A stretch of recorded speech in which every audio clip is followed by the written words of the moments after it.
अस्सलाम वालेकुम dear viewers, मैं Waheed Wazir. Welcome to my YouTube channel. तो इस वीडियो में हम डिस्कस करने वाले हैं बायोसिंथेसिस ऑफ साइटोकाइनिन, यानी सिंथेसिस और प्रोडक्शन और formation of cytokinin hormone in plant. तो बायोसिंथेसिस ऑफ साइटोकाइनिन किस तरह होती है? तो साइटोकाइनिन बायोसिंथेसिस के लिए adenine as a precursor use होता है। एडेनिन प्यूरिन बेस है।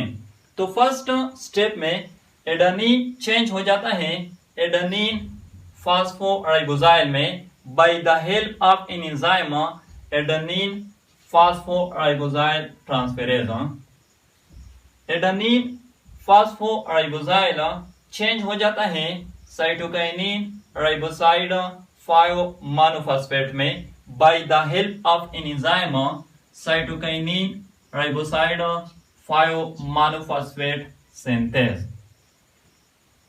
साइटोकाइनिन राइबोसाइड 5 मोनोफॉस्फेट ये चेंज हो जाता है सिस जिएटीन राइबोसाइड 5 मोनोफॉस्फेट में by the help of an enzyme cytokinin hydroxylase.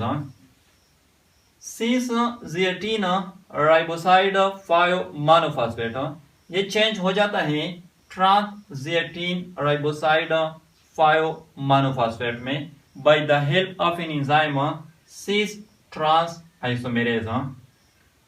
Trans zeatin riboside 5 monophosphate ये चेंज हो जाता है ट्रांस जिएटीन में by the help of an enzyme 5 monophosphatase. और ट्रांस जिएटीन जो है ये एक्टिव साइटोकाइनिन हार्मोन है। तो ये थी biosynthesis of cytokinin. I hope आप लोगों को वीडियो अच्छी लगी होगी। Thank you.